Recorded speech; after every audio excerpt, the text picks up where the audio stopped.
수요 로마서 공부 시작하겠습니다. 기도하고 시작하겠습니다.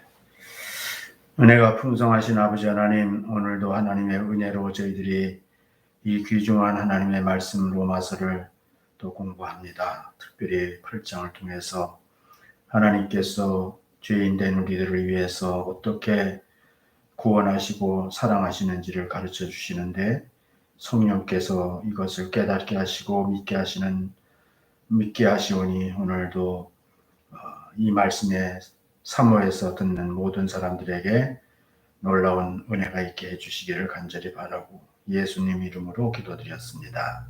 아멘. 오늘 로마서 마지막 부분 31절부터 39절까지 내용을 공부하겠습니다.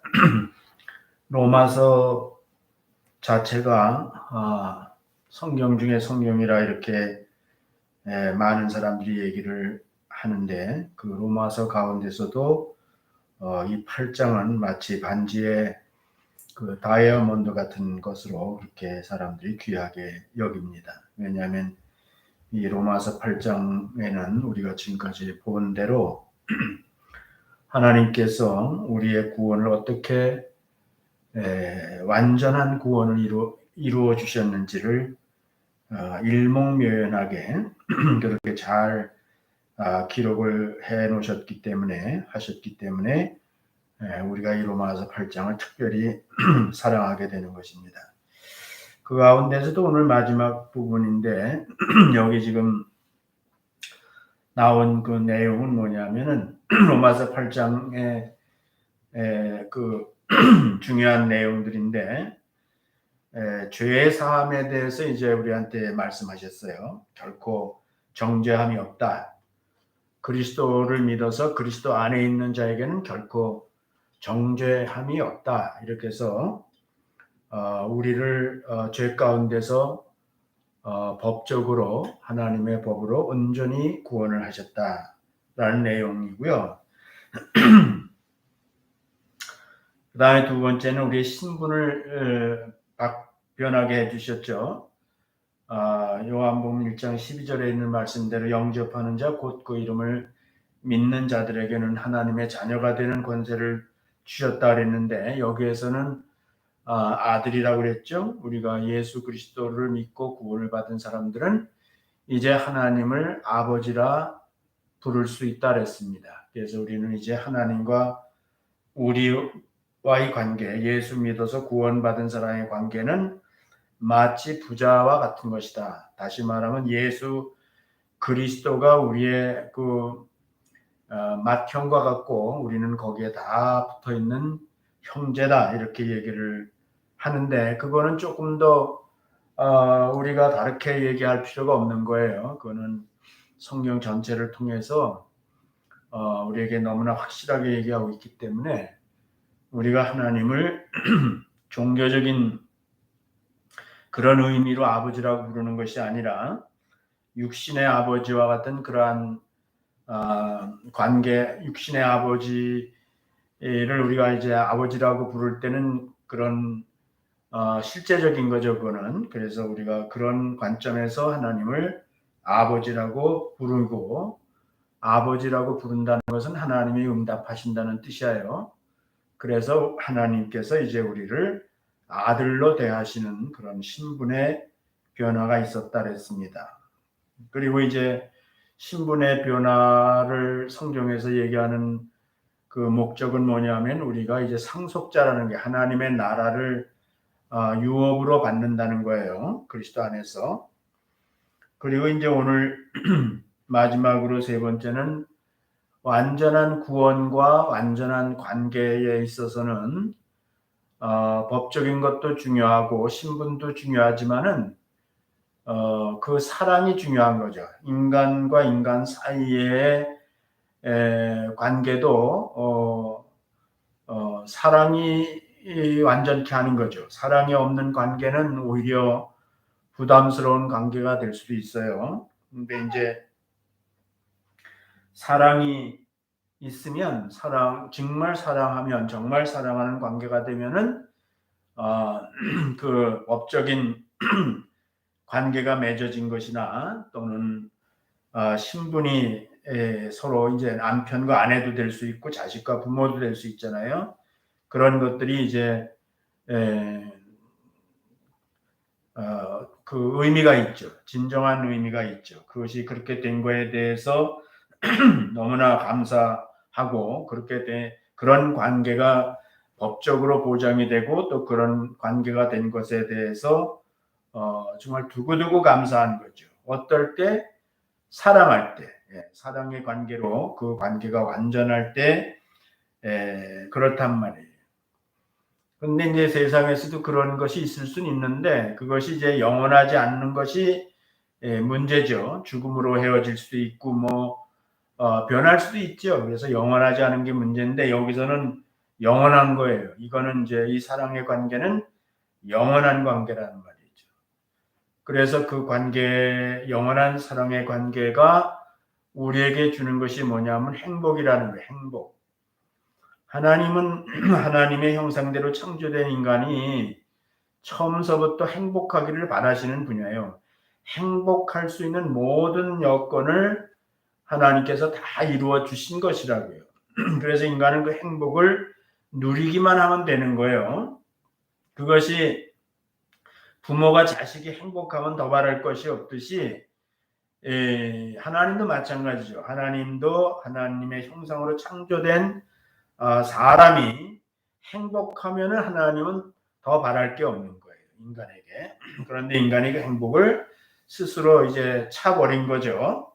그런데 놀랍게도 여기서 다시 하나님께서는 인간에게 완전한 행복을 누릴 수 있도록 모든 관계를 여건을 만들어 주신 거죠. 그것이 바로 첫사람이 실패한 거를 둘째 아담을 통해서 다시 회복시킨 거죠.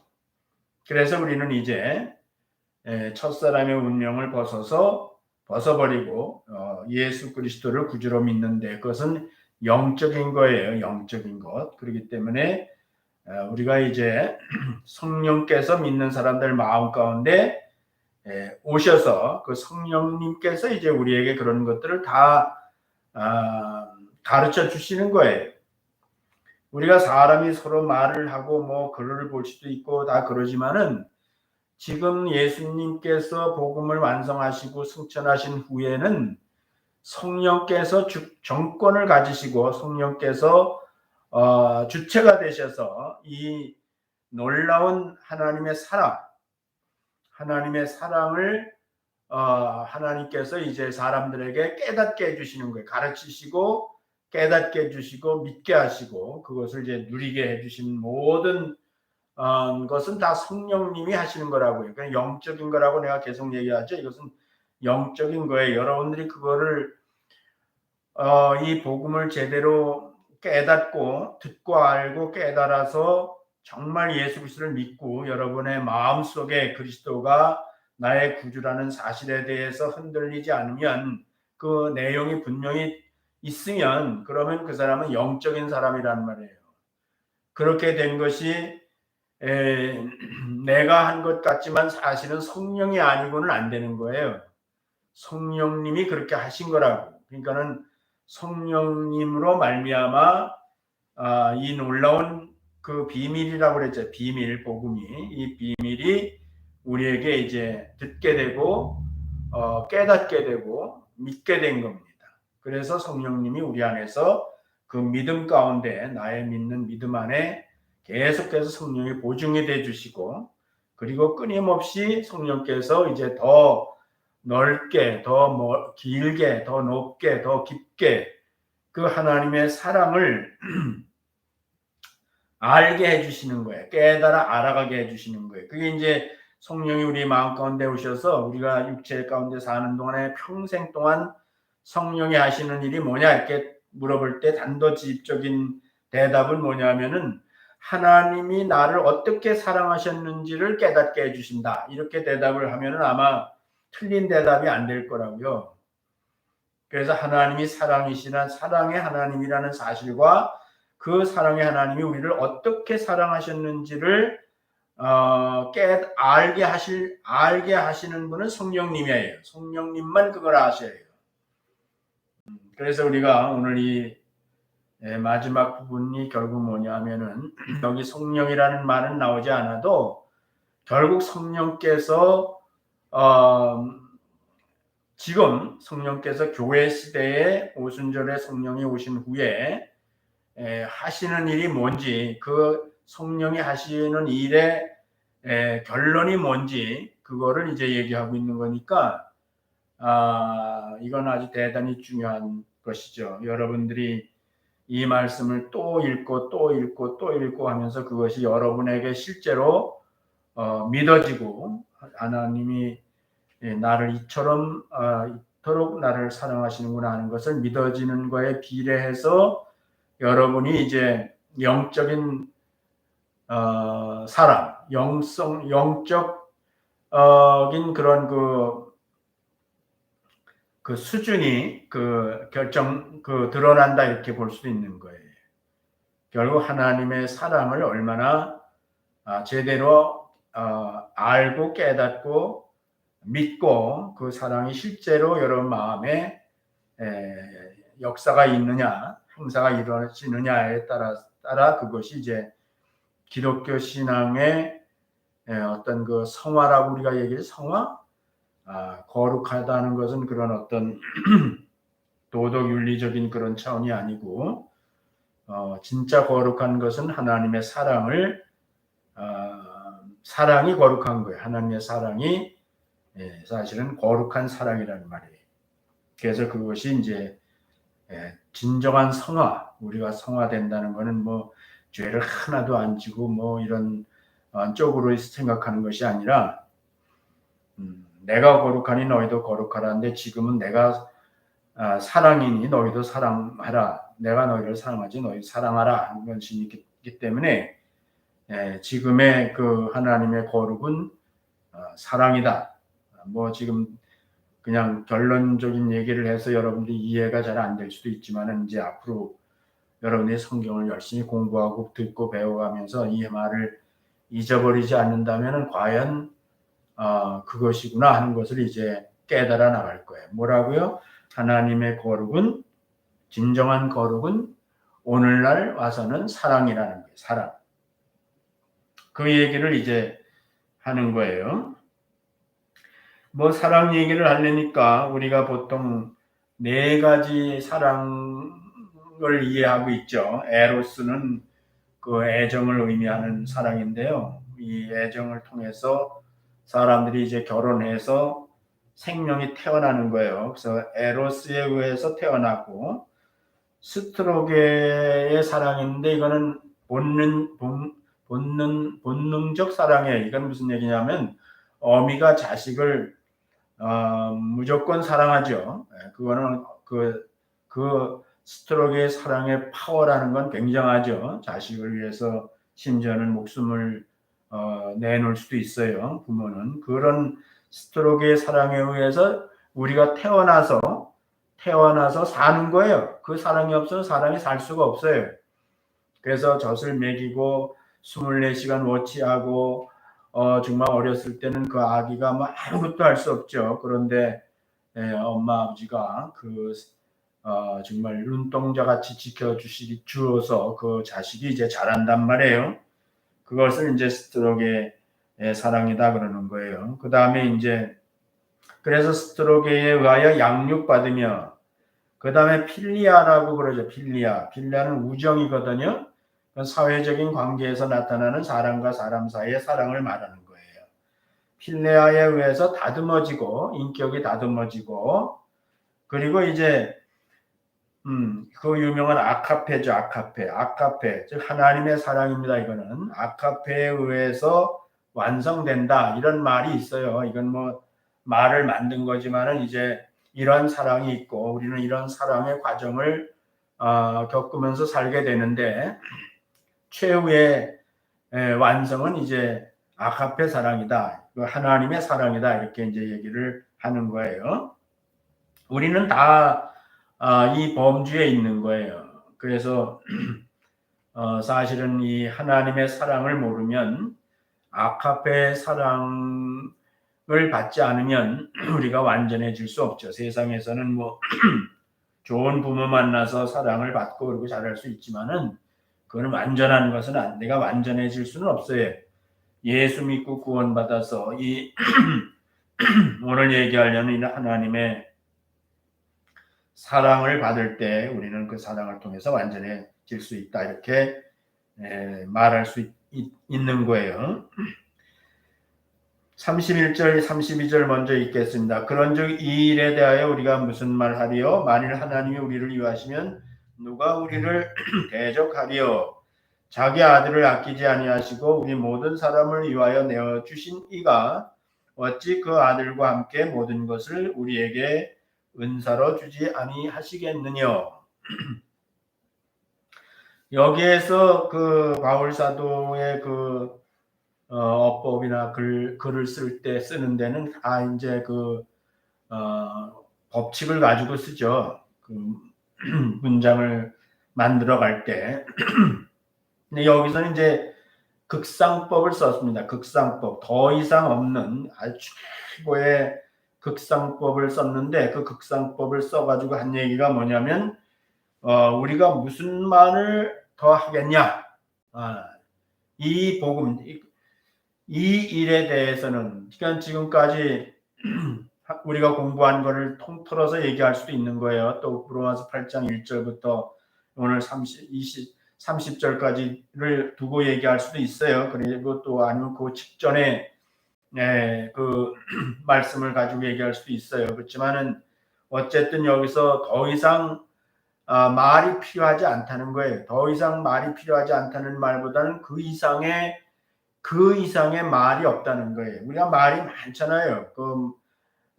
말의 그 범위가 넓고 또 말의 차원도 다 이렇게 있어요. 그런데 귀중한 말, 뭐 어떤 왕이 하는 말은 뭐 법이다 해가지고 이제 그런 식으로 귀중한 말이 있잖아요. 그냥 우습게 들을 말이 있고 어떤 건 우리 귀담아 들어야 될 말이 있고 우리는 어떤 건 반드시 기억해야 되는 말이 있고 그 말이 쭉 있단 말이에요. 근데 그런 말들의 그 차원이 이젠 이 복음보다 더 상위에 있는 말이 없다는 거예요. 이해를 좀 잘 하세요.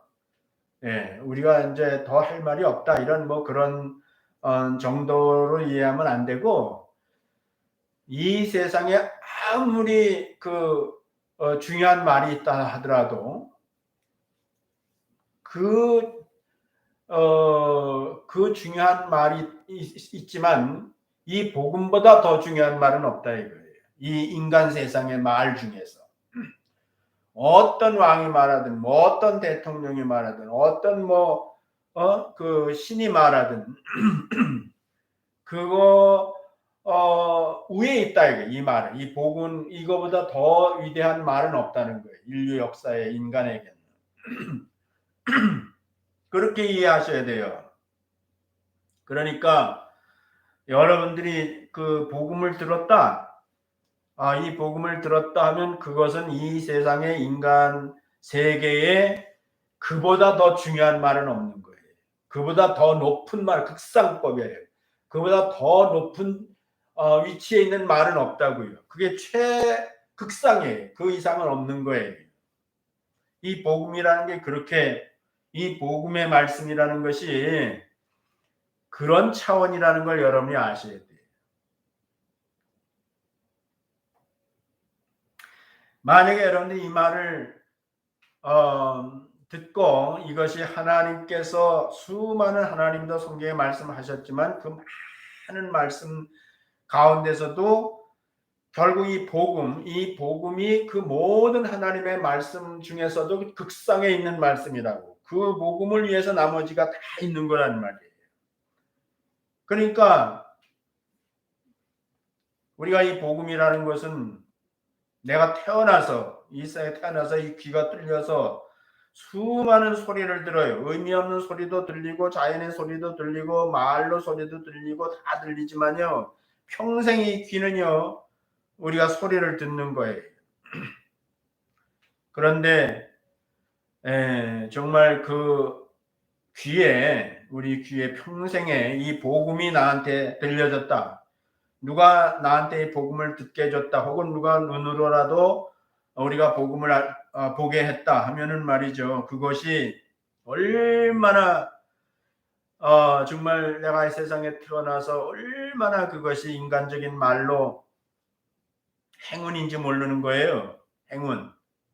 예? 그 말을 듣는 것이 얼마나 큰 극상의 행운이라는 사실을 알아야 된단 말이에요.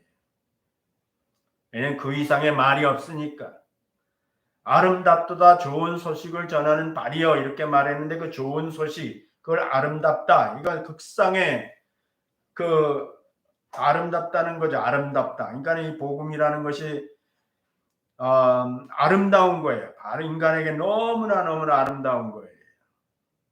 그 이상의 아름다운 건 없어요. 그게 복음이란 말이죠. 그렇게 이해를 하셔야 돼. 이 복음 외에는 더 이상 중요한 말이 없고 높은 말이 없다. 하나님께서도 많은 말씀 중에 가장 중요한 말씀으로 주신 것이 바로 복음이라는 거예요. 천하 인간의 구원 얻을 만한 다른 이름이 없어요. 믿는 자는 영원히 살고 안 믿는 자는 뭐라 그래서 요한복음에서 이미 심판을 받은 거예요. 그거는 끝이에요. 끝. 그래서 복음을 듣기만 하고 우리가 끝난 게 아니라 그걸 들은 복음이 내 마음에까지 와서 믿어졌다면은 그 사람은 진짜 그 사람은요 극상의 하나님의 말씀이 내한테 이루어졌다면 믿어졌다면 내가 극상의 존재가 되는 거예요.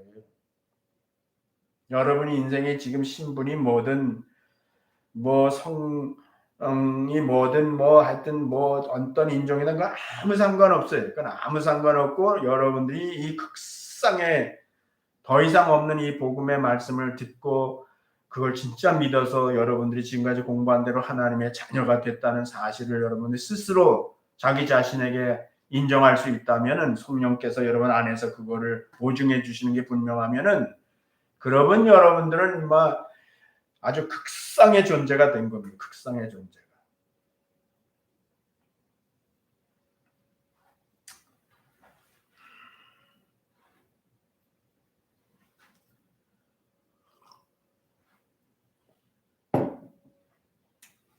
성령께서 여러분들에게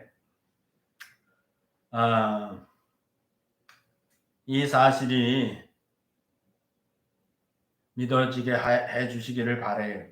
내가 아무리 뭐 손을 흔들고 얘기를 해도 안 되죠. 성령께서 역사하셔야 돼요. 성령께서 정말 여러분들 마음 가운데 이미 믿었지만은 정말 그 믿음이 뭔가를 하나님의 그 사랑이 무엇인지를 깊이 깨달아 나가야 여러분이 그 성화예요. 주님의 형상을 이루는 거예요. 선을 이루는 거란 말이에요.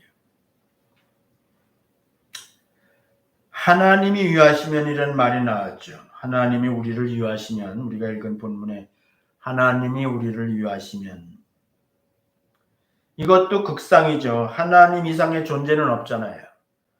우리 믿는 사람들의 그 이해로는 하나님 이상의 존재는 없잖아요. 하나님은 스스로 계신 분이잖아요. 그러니까 극상에 계신 하나님이 극상에 가신 하나님이 우리를 위하신 우리라는 게 예수 믿은 사람들이죠. 우리를 위하시는 분이라는 거예요.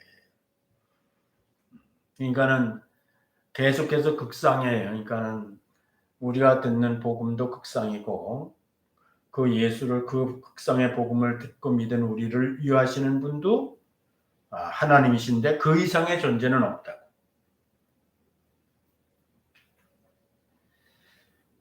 그래서 대적할 수 있는 존재가 없는 거예요. 이 문제에 대해서 대적자가 없어요. 이것에 대해서 그게 비토를 놓을 수 있는 존재가 없는 거예요. 그 누구도 여기에 대해서 도전할 수가 없는 거예요.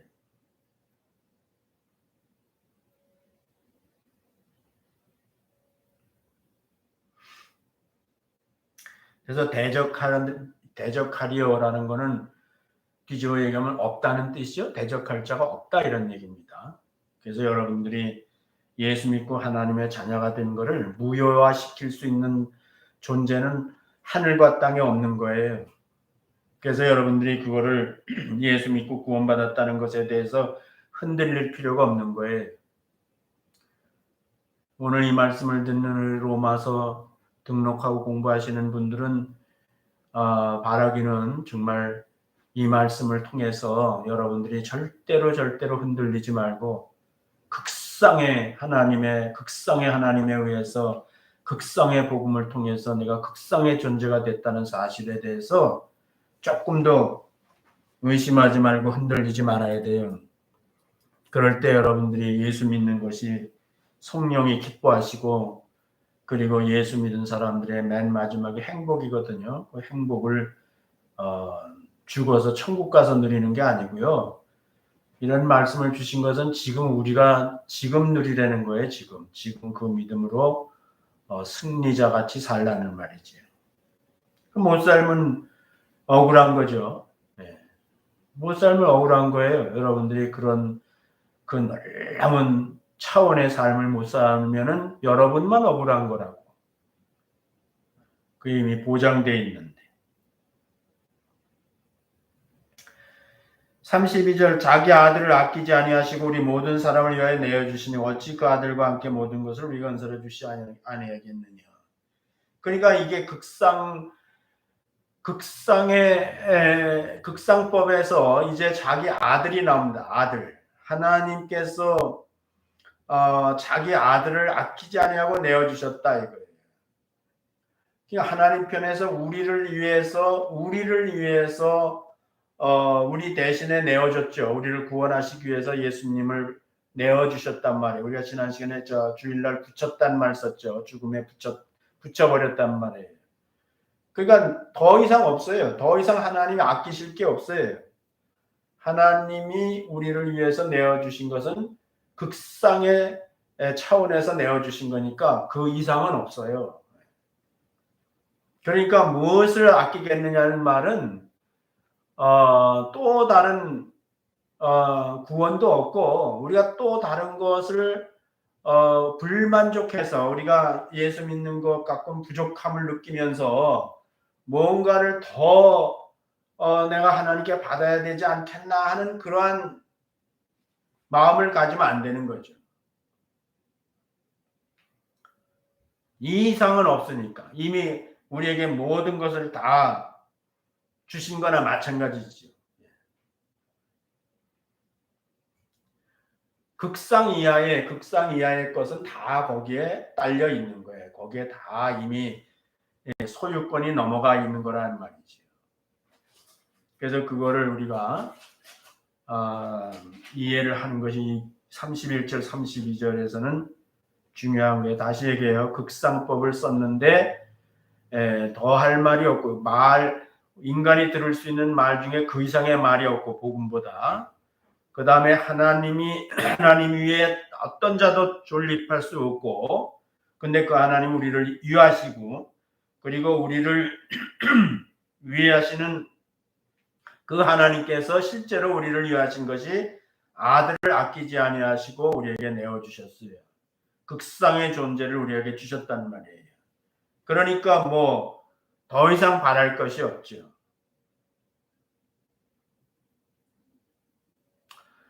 우리가 살아가면서 뭐 물질적인 것도 필요하고 정신적인 것도 필요하고 여러 가지가 필요한 게 많아요. 육체 가운데 살 때는. 그런데 만약에 예수를 믿고도 그런 것들에 의지해서 여러분들이 예수 믿는 사람들이 그런 것들에 의지해서 행복하고 안 행복하고 이러면 안 되죠. 그러면 그건 너무나 복음을 오해한 거죠.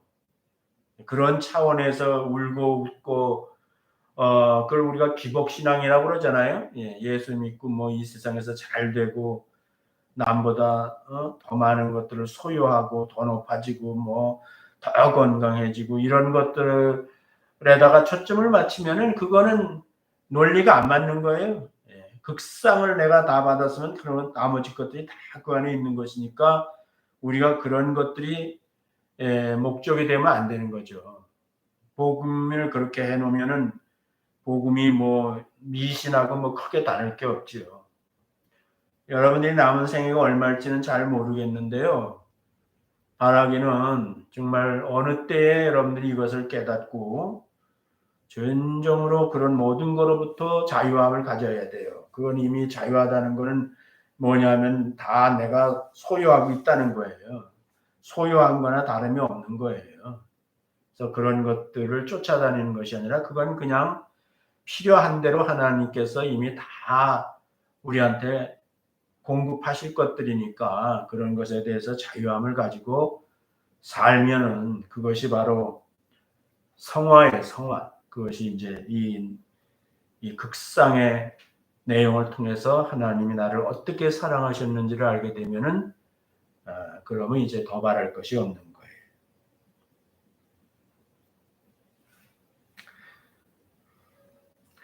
33절 34절 누가 능히 하나님의 택하신 자들을 송사하리요 의롭다 하신 이는 하나님이시니 누가 정죄하리요 죽으실 뿐 아니라 다시 살아나신 이는 그리스도 예수시니 그는 하나님 우편에 계신 자요 우리를 위하여 간구하시는 자니라.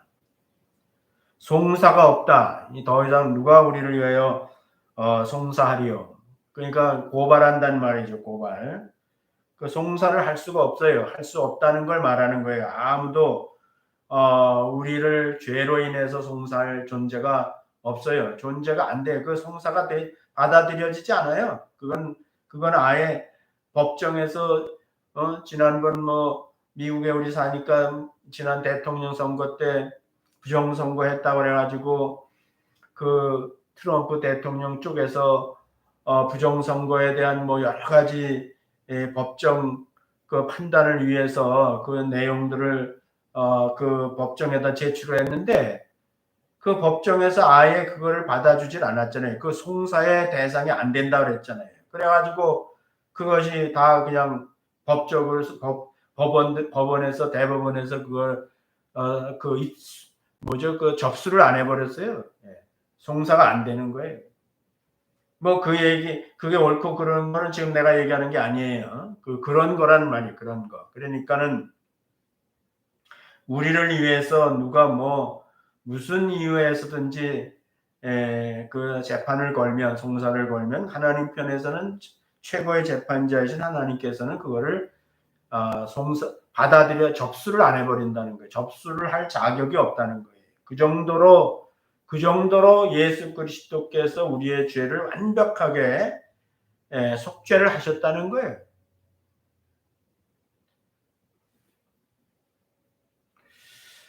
정죄할 자도 없다. 이건 검사를 두고 하는 거예요. 그냥 송사가 안 되는데 뭐 정죄가 되겠어요?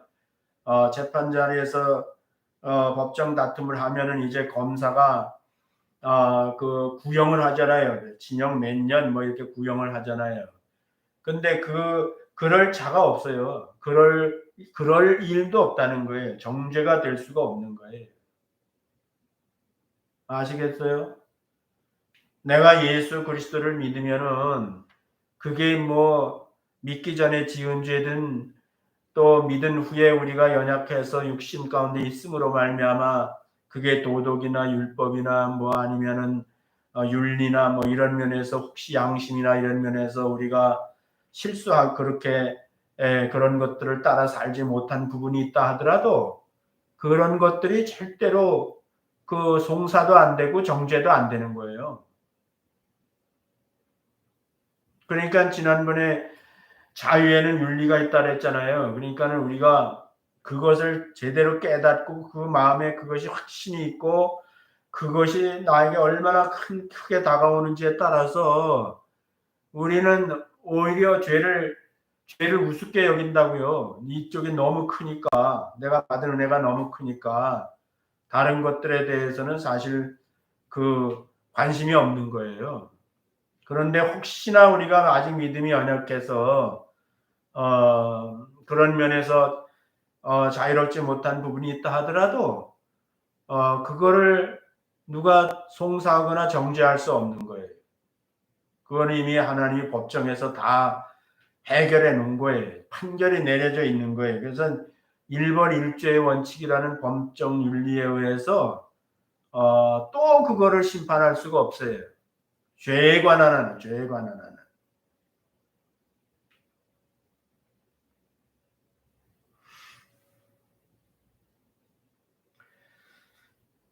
예수 그리스도는 이미 우리의 죄를 위해서 법정 최고형인 사형이잖아요. 그래서 예수님이 죽으셨어요. 그래서 더 이상은 뭐 무슨 그 죄에 대해서 사형이 집행됐는데 그 죄에 대해서 더 이상 뭐 법적으로 얘기할 건덕지가 없고요. 외래 그걸 얘기하면 법에 걸려요. 그거는요.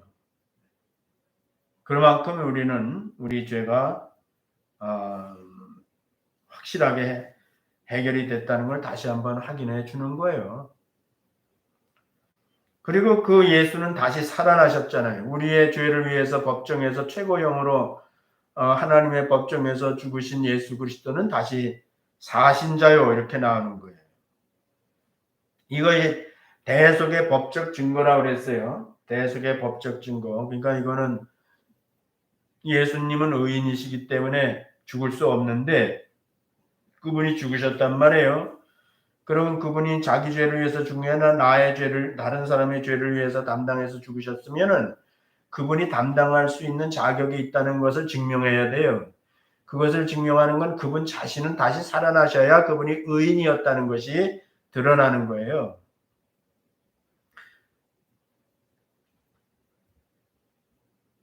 육체로는 죽임을 당하시고 영으로는 다시 사셨다 그랬잖아요.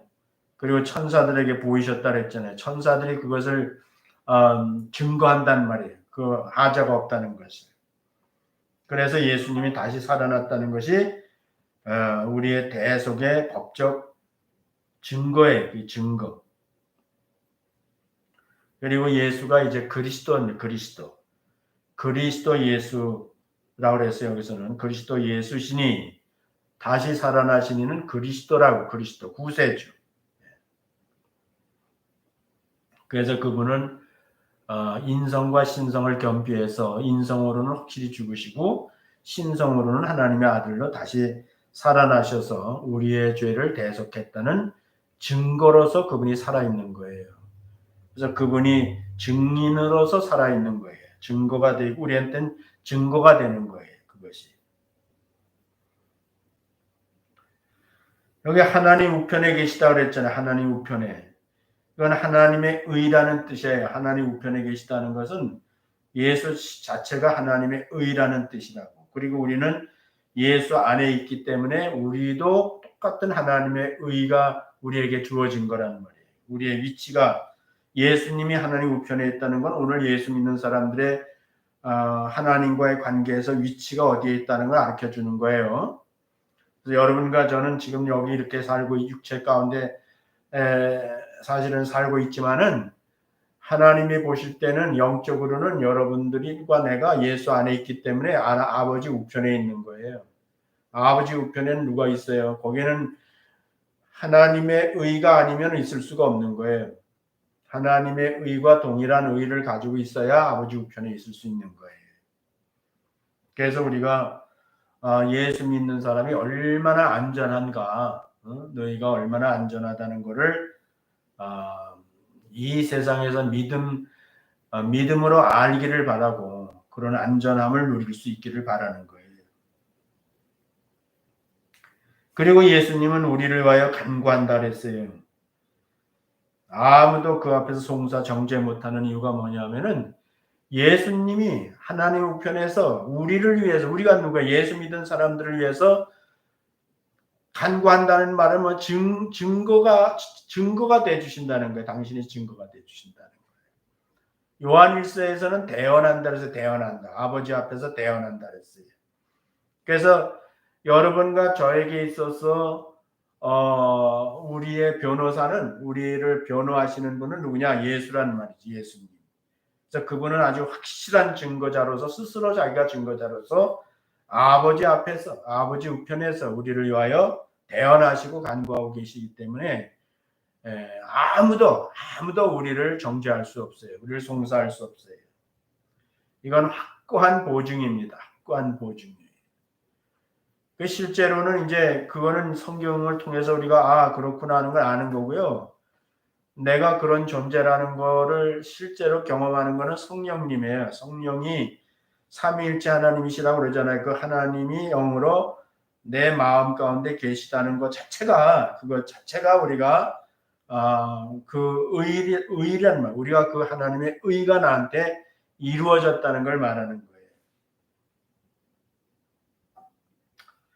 그 다음에 35절 36절 누가 우리를 그리스도의 사랑에서 끊으리요 환난이나 곤고나 핍박이나 기근이나 적신이나 위험이나 칼이랴 기록된 바 우리가 종일 주를 위하여 죽임을 당게 되며 도살할 양같이 여김을 받았나이다 한 것 같으니라. 누가 감히 우리를 그리스도의 사랑에서 떼어놓을 수 있겠습니까? 환난입니까? 역경입니까? 박해입니까? 굶주림입니까? 헐벗음입니까? 혹 위험이나 칼입니까? 내가 현대 좀 쉬운 우리말로 쉽게 번역한 걸 같이 써놨거든요. 그래서 우리가 중요한 건 뭐죠? 누가 우리를 그리스도의 사랑에서 끊으리요. 그러니까 우리의 관계가 법적으로 죄사함을 받고 하나님의 아들과 아버지와의 관계가 된 걸로 끝나지 않고 완전히 예수 그리스도를 통한 사랑에서도 끊을 수가 없다는 거예요. 그리스도를 내어주시기까지 우리를 사랑하시는데 그 사랑에서 끊을 수가 없어요. 아무도 끊을 수가 없어요.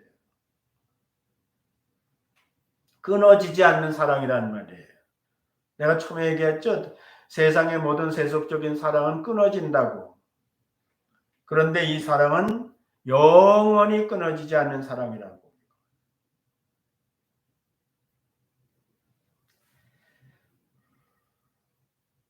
그러면서 우리가 예수 믿고 이 땅에서 당하는 여러 가지 환난과 어려움들이 있거든요. 그거는 뭐 당연한 거예요. 왜냐하면 이 사단은 예수 믿는 사람들을 괴롭히는 것이 사단이 목적이란 말이에요. 그러다 보니까 우리를 어떻게 해서든지 이 믿음을 부인하게 하려고, 이 믿음에서 떠나게 하려고. 이게 떠날 수가 없는 거예요, 절대로. 그러면 끊어질 수 없는 거예요. 그런데 이제 우리를 속여서 자꾸 우리를 끊게 하려고 우리에게 여러 가지 역사를 한단 말이에요. 그것이 이제 여기 나와 있는 대로 환난, 내가 좀 이해하기 환난이 있어요. 예수 믿고 환난이 있습니다. 그건 환난은 고난이에요. 고난. 다른 번역에서는 고난이라고 그랬어요. 거룩하게 예수 믿고 신실하게 믿음으로 살려고 하는 자는 핍박이 있다 그랬잖아요. 이건 그 고난이라고요.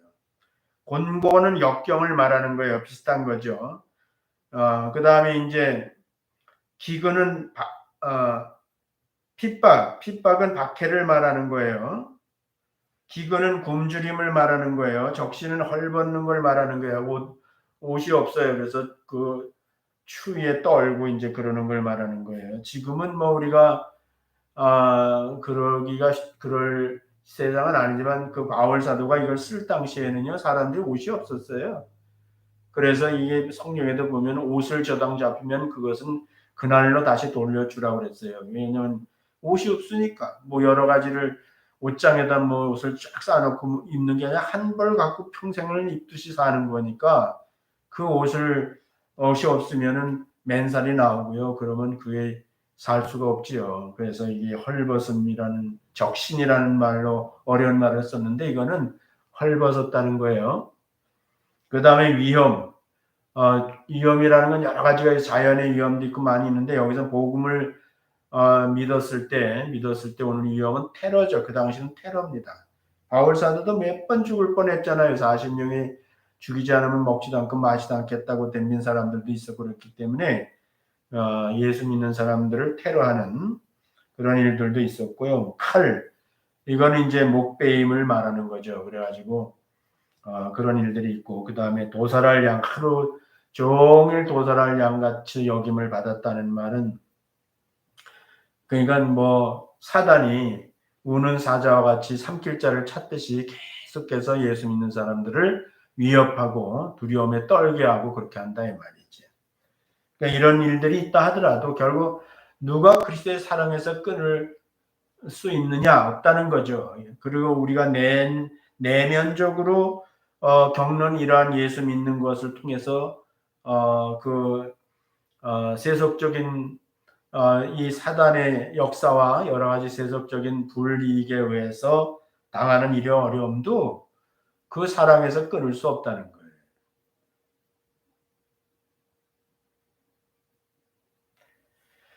그리스도께서 믿는 자를 사랑하심으로 먼저 이런 것을 당하심. 내가 이렇게 여기 정리를 해놨는데 사실은 이런 그 단어들이 다 예수님이 당하신 거예요. 예수님이 먼저. 예수님은 하나도 안 당하시고 뭐 하나님 우편에 고급스럽게 앉아 계시고요. 우리들만 이런 일을 당한다는 게 아니고요. 먼저 예수님이 우리를 사랑하셔서 예수님이 먼저 이런 걸 다 당하신 거라니까요. 우리를 사랑하셔서.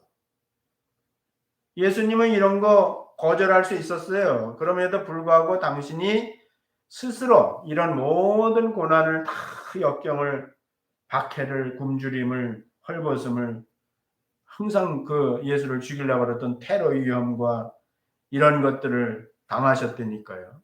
우리를 사랑하셔서 그분이 그런 걸 다 당하시면서도 우리를 사랑하신 것을 포기하지 않았단 말이에요. 이해가 되세요? 정말 주님이 여러분 한 사람 한 사람을 사랑하셔서 이런 일을 다 당하시고 기꺼이 이런 일을 다 당하시고 십자가에서 도살할 양이 됐잖아요. 도살당한 양이 됐죠. 어린 양이 유월절 어린 양이 되셨잖아요.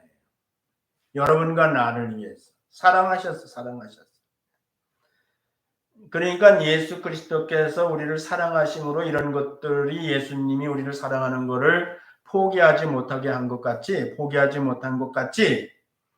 이제 우리가 그 사랑을 제대로 깨닫고 정말 내 마음에 그것이 이루어진다 그러면 우리도 이 세상에서 그런 일이 우리에게 다가올 때 그런 것들이 우리가 그리스도를 사랑하는 그 사랑에서 끊을 수 없다는, 거의 끊어지지 않는다는 거예요.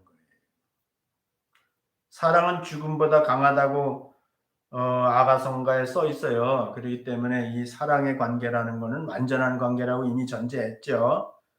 그래서 이 사랑의 관계가 주님과의 이전 사랑의 관계가 되면요, 이 세상의 하늘과 땅의 그 어떠한 것도 그 관계를 끊을 수가 없는 거예요. 오히려 이런 것들은 내가 주님이 나를 어떻게 사랑하셨는지, 내가 주님을 어떻게 사랑하는지를 확인시켜 주는 것에 불과한 거예요. 이런 것들. 시대마다 이런 것들이 있어요. 근데 여러분들이 뭐 지금 여기서 언급하는 것 중에서 한 가지도 해당이 안 될 수 있어요. 여러분, 어떤 사람 평생 동안 해당이 안 되는 사람들도 있을 수 있어요.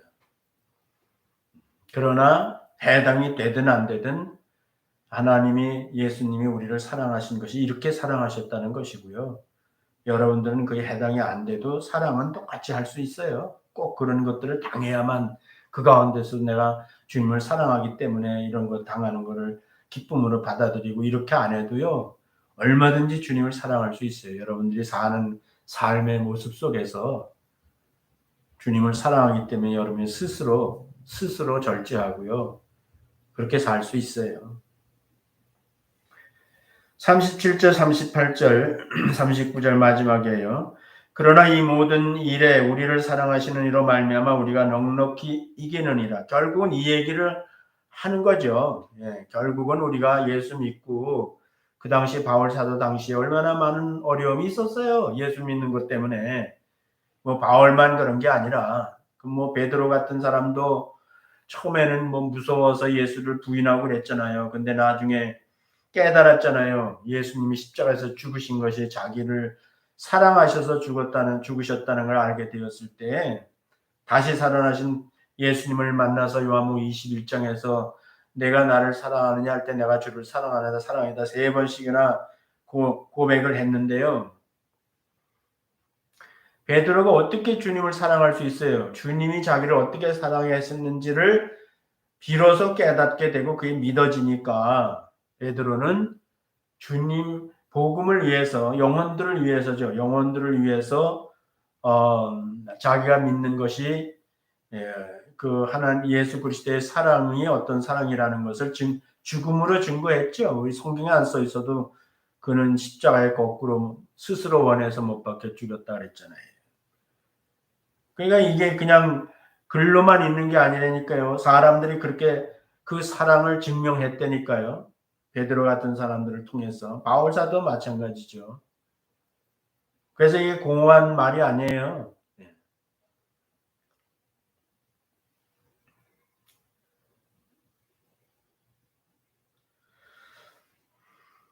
넉넉히 이기느니라. 최상의 최극상의 하나님의 사랑을 우리가 경험하게 되면은 나머지 그 사랑의 파워가 힘이 무슨 부모가 자식을 하나 낳아서 키울 때도 밤잠도 못 자고 애를 뱃속에 가지고 있을 때마다 입덧을 해서 음식도 한 끼 제대로 못 먹고 그런 고생을 하잖아요, 보면은. 그래도 넉넉히 이기잖아요, 그런 것들을 다. 왜냐하면은 그 자식을 사랑하는 마음을 갖게 되면은 그런 걸 고생이라고 생각 안 하고 오히려 기쁨으로 고생을 하죠, 보면은.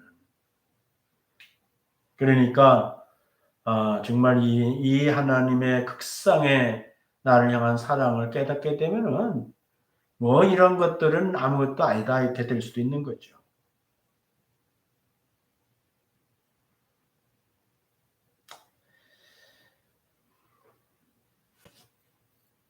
그래서 거기 보면 이제 또 다른 얘기를 했죠.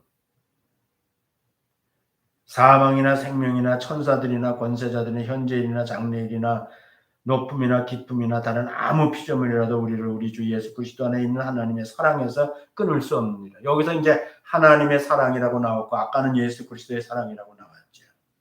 그리스도는 우리를 사랑하셔서 그런 고난, 환난과 어려움을 다 당하셨죠. 우리를 사랑하셨어. 우리를 사랑하시는 그 증명이죠. 증명. 자기 삶으로 나타내신 증명이죠. 죽기까지 우리를 사랑하신 것이니까. 그리고 여기서 하나님은 이제 그리스도께서 우리를 사랑하신 우리를 또 사랑하셔서 그 어떠한 것도 외부적으로 그건 아까 내면적인 건데 외부적인 존재가 그걸 끊을 수 없게 하시는 분이 하나님이시라는 거예요. 극상의 존재인 하나님께서 그것을 인정하시기 때문에 그 누구도 끊을 수 없는 거예요. 믿는 자들이 구원의 확신을 한다는 것은 내용 있는 사랑을 확신하는 거예요. 이 사랑을 확신하는 것이 구원의 확신을 갖는 거라는 말이 교리적으로 확신하는 것이 아니고 정말 이 하나님의 사랑을 확신하는 것이 교리적으로 구원 받았나 안 받았나 이런 거 아슬아슬한 것이 아니라 사랑의 관계가 맺어지면은요. 그러면 넉넉한 거예요. 내가 받았나 안 받았나를 놓고 아슬아슬하게 신앙생활 하는 게 아니고요. 예. 사랑의 관계에 들어가면 그런 차원을 넘어서는 거죠. 그런 것들은 내가 생각의 범위에도 없는 거죠. 이미 내가 구원받았다는 확신에 대해서는 그 확신이 사랑으로 나타나게 되는 거죠. 사랑의 관계로 확신을 갖게 되는 거죠.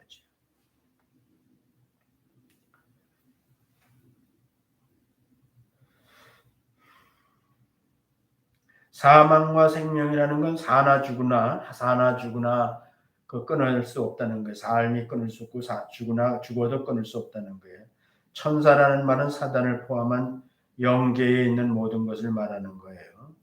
권세는 세상 권세를 말하는 거고 현재는 현재 처지를 말하는 거예요. 지금 당하는 일, 장래는 미래의 처지, 앞으로 일어날 일, 능력은 세력을 말하는 것, 어떤 세력, 높음은 지위를 말하는 거고요. 그 다음에 이제 토탈적으로 아무 피조물도 끊을 수 없다. 존재 하나 언급되지 않은 것들을 포함해서 결국 한마디로 얘기하면은 하나님과 우리 사이에 맺어진 이 사랑의 관계는 이 사랑은 안 끊어진다는 거야. 그거를 입에 거품을 물고 얘기할 필요가 없어. 그냥 조용히 얘기해도 돼요. 그거는 안 끊어지는 거예요. 뭐 그건 영원히 끊어질 수 없는 거예요.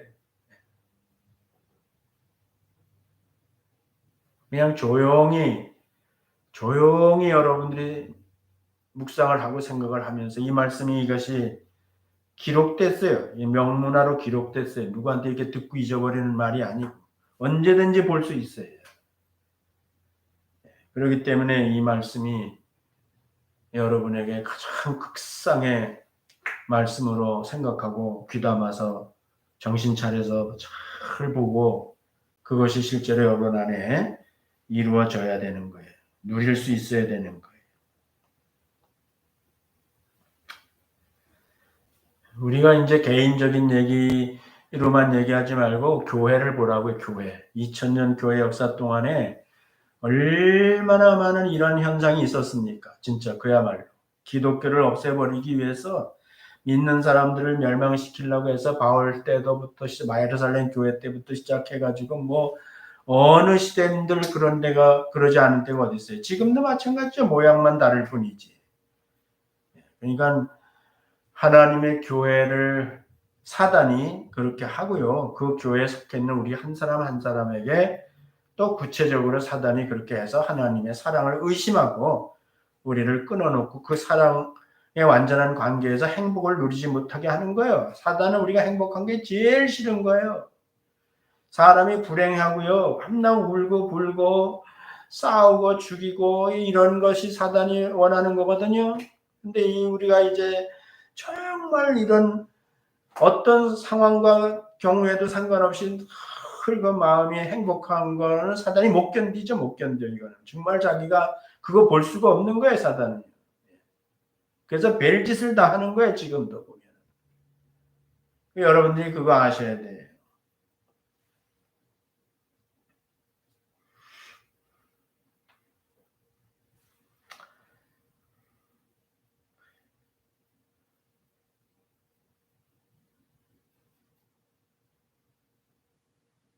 이건 하나님이 하시는 거예요. 하나님이 하신다는 말은 뭐냐면 그러기 때문에 우리가 그냥 아멘, 그냥 다 아멘으로 받아들이고 믿으면 되는 거예요.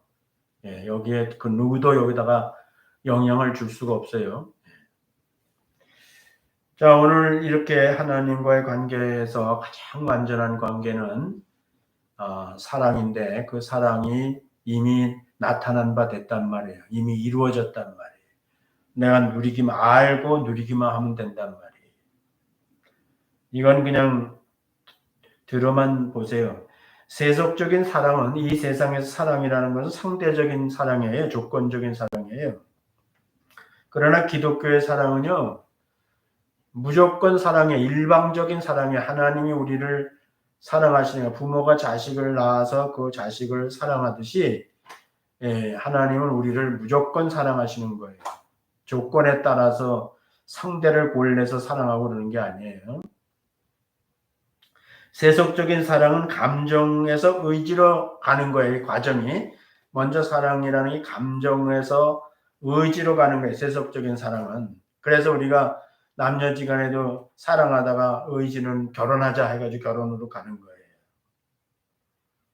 기독교의 사랑은요, 의지에서 감정으로 가는 거예요. 이거는 여러분들이 잘 이해하셔야 돼요. 왜냐하면 실질적인 문제이기 때문에.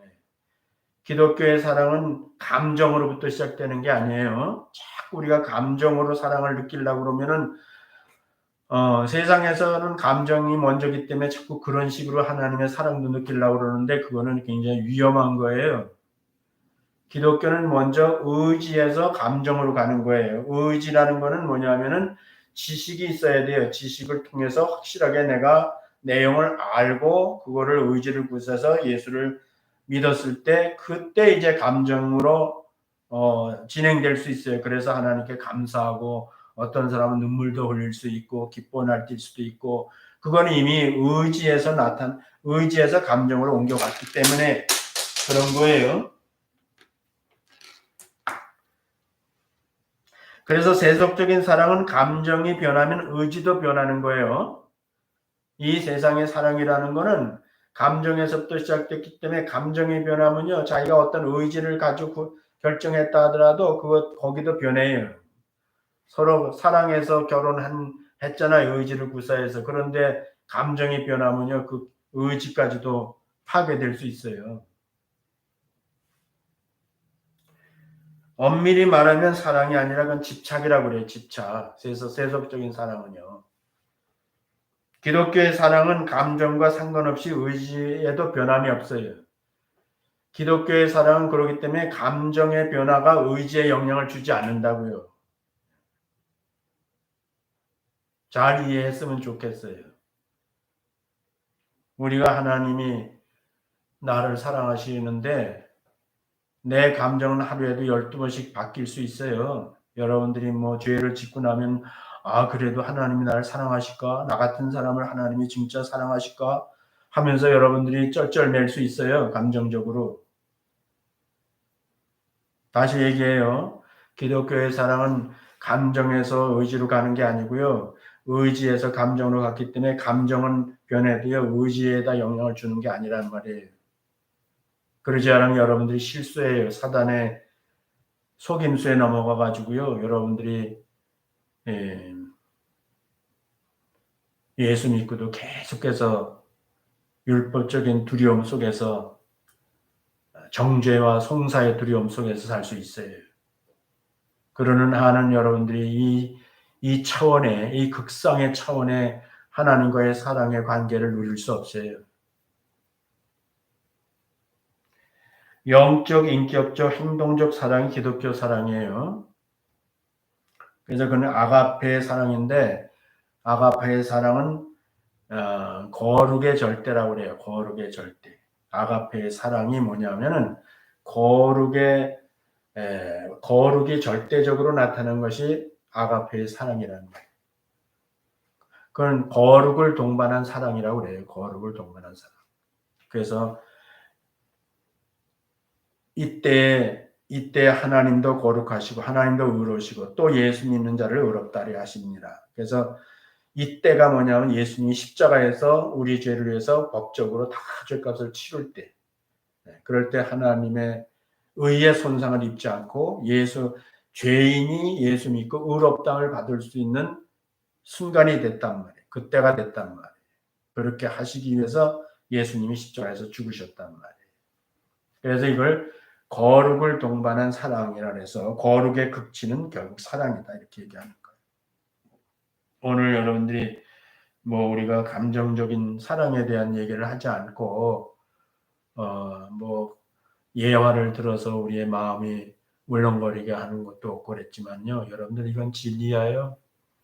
바라기는 여러분들이 먼저 이런 내용들을 확실히 알고 이해하고 여러분들이 성령님을 의지해서 성령의 도우심으로 정말 여러분 마음에 확신을 갖게 되면요. 그러면 아마 여러분들이 감격이 있을 거요. 여러분들이 기쁨도 있을 거요.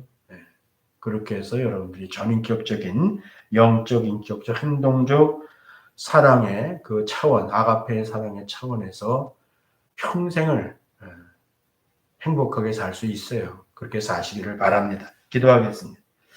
은혜를 오신 아버지 하나님 감사합니다. 오늘 로마서 마지막 말씀에 8장의 마지막 말씀 가운데서 하나님께서 더 이상 극상의 표현을 통해서 바울사들을 통해서 하나님 우리를 어떻게 사랑하시는지 앞으로도 계속해서 어떻게 사랑하시는지를 가르쳐 주셨는데 저희들이 성령님의 도우심으로 이런 사실들을 알 뿐만 아니라 또 깨달았고 믿어서 실제로 우리가 하나님과의 완전한 관계인 이 사랑의 관계 속에서 영원토록 주님과 함께 아버지와 함께 사는 저희들 되게 해주시기를 바라고 예수님 이름으로 기도드렸습니다. 아멘.